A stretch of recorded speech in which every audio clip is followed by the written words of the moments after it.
Shanks' ultimate power. Now, yes, red hair Shanks' power has been debated for a long time. Now, I'm not talking about his actual strength. I'm talking about the power he uses to fight with, the special power he has, because most guys who are top tier have some sort of special power.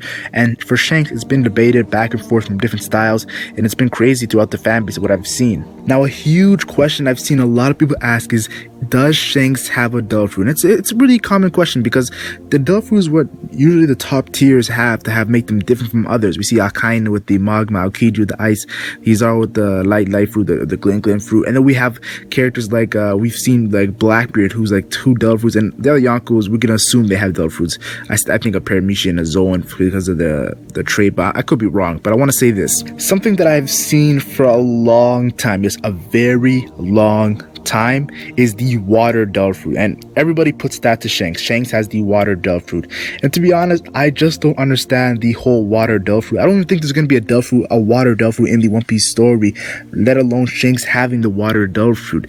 Like, if you think about it, if you have a water dull fruit, you're gonna be hacked when you're battling all these dull fruit users, because all it takes is water up to their knees to make them weak. If you've seen that, Oda said this in an interview, and we also seen this in the movie Film Z. So I don't think Shanks is gonna have a water dull fruit, and it would be 2 hacks, and I probably think, yeah, Shanks is the top tier, you should have a 2 hacks dull fruit. It just wouldn't make sense. The whole dull fruit premises about the water spitting you back out, I'm in the water, but the sea, but I don't see a water dull fruit even being existing, let alone Shanks having that power or that dull fruit. Now, a huge thing that also came up is the time manipulation dull fruit, and honestly, I've seen people, it's been really a strong case for this dull fruit. People have been saying, we've seen many cases where Shanks has come there so fast. We also seen the moment where Lucky Roo, and he came out of nowhere and killed the bandit. I'm gonna be honest here, the whole Lucky Roo thing, Shanks thing, I don't personally believe that it's time manipulation dull fruit. I don't think either of them have the time manipulation dull fruit, but I see people, their reasons for it. For me personally, I just don't see this happening. How do I say this? Nabi. Now, for me, I don't think Shanks even has a dull fruit power, and the reason why I say this is because, first of all, there's been hints that he doesn't have a dull fruit power. We first see Shanks saving Luffy, and he's in the water, and he's able to swim. So that showcases that Shanks, at that time, did not have a dull fruit. So he would have to get a dull fruit after he met Luffy. So it would be the 10-year gap from now, present time, to now, or a 12-year gap since the time skip. So I don't think in that 12-year gap he got a dull fruit, because when he's talking to Luffy, yes, this is before Luffy ate the gum fruit. He says to Luffy, you have to learn to swim to be on my crew. And I'm like, why is Shanks so obsessed with swimming? Like, because in the One Piece world, you see all these pirates with dull fruits and they don't really know how to swim. So like, why is Shanks so obsessed with people swimming on his crew? And then that made me think, what if Shanks' crew, none of them have dull fruits? Now people are thinking, oh, that's gonna be lame. Yo, some of them have to have dull fruits. Look how crazy strong the dull fruits are. But I think that would be kind of unique to Shanks' crew and Shanks himself, that they don't have a dull fruit, and they're just they've gone to different means to do crazy powers, and it would bring a new aspect to the One Piece story. So me personally, I do not think that Shanks, and even his crew, but I do not think that Shanks has his dull fruit. I'm 100% sure, not 100%, but 80% sure that he does not have a dull fruit. Now, the next case, the next big argument is the hockey expert. And my first reaction with the hockey expert thing is, oh my, yo, because I really don't have any big, huge things to go against the hockey expert thing. I think, personally, I think every single top tier should be an expert of some sort of hockey. But with Shanks, people have been saying it might be different from others. We've seen the first character to actually showcase hockey in the story was Shanks when he did that to the sea fish. And I know a lot of people say the sea fish defeated Shanks. It's as a joke, Shanks lost to a fish, and Luffy beat that fish right away when he went to his journey. I'm telling you guys right now, Shanks said in his Whitebeard meeting, yo, he gave his arm for the new era. I feel like he really didn't want to keep his arm, yo. I personally think that, but also there's been an indication that Oda didn't really want to let Shanks lose his arm in an interview. But I do want to say this: he used hockey on the sea fish, making a run away. That's a W right there, yo. That's a W. Didn't have to touch him even. Looked at him and said, yo, get bounced. And that's a W for Shanks, yo. I don't care the memes of the sea fish, the fish beating Shanks, yo. Team Shanks. Now, another reason why people think he's a hockey expert is the Whitebeard moment. Yes, you're probably thinking Whitebeard moment. I think you guys all know the Whitebeard moment. So when he comes to Whitebeard's ship, he's all hockeyed up, and the ship itself, this is something that I've never seen in the One Piece story. A physical object being damaged by Conqueror's haki. I'm like, what the hell? This guy's crazy. And then you see all the pirates and the Yonko crew knocking out the new ones, and like Marco's like, yo, if you need to be, you gotta get out of here. You guys gotta get out of here because you guys are scrubs. You can't handle this kind of hockey. Even in the manga, you can see Jozu sweating a little bit. I'm like, yo, Jozu's a top tier Yonko crew member. But I want to say this: Shanks' Conqueror's haki. That definitely, we're gonna see some new things with Conqueror's haki, and I feel like Shanks is gonna be the perfect character for that. And Marineford, one of the best feats of Shanks has shown that really nobody talks about is when Akainu goes to kill Kobe and Shanks blocks his magma fist with his sword, a fodder sword. To be honest, it doesn't look that looks sick. Some people say it's actually a special sword.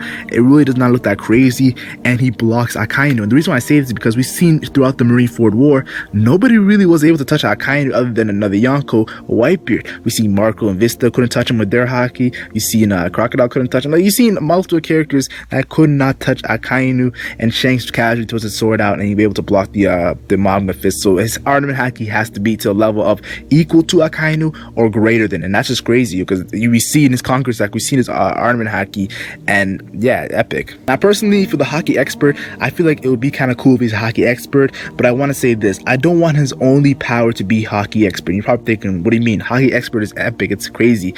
I think it'd be more good if he gets more powers other than haki, because every single top tier, every single Yonko, every single they have a great haki, and I know you're probably thinking Shanks is gonna have an even more greater haki, and that could be the case, but I feel like it would be epic if he has some sort of other stuff to add to that repertoire. Now personally, I've seen people say when it comes to the Yonko, Shanks is gonna be that speedster Yonko. We see how he's more slender, he's more skinny compared to all the other Yonkos. Big Mom is huge, Kaido is huge, Blackbeard's even huge. Like look at the size of Blackbeard compared to Luffy, and Shanks, he's more of the smallest Yonko, and people say he's gonna be a speedster because we saw Shanks so fast save Luffy, we saw Shanks so fast go save Kobe. His speed is something that's been maybe showcased as something epic, so people think that Shanks, red hair Shanks, is a speedster. But let's not forget, I think it's been kind of confirmed that Shanks is an expert swordsman, and that's me going yes, yes, yes. And the reason why I say this is epic because I don't believe his swordsman is his only power, because we know that Mihawk is the greatest swordsman, and I have a whole other video debating Shanks and Mihawk, so I'm not going to go too in depth into it,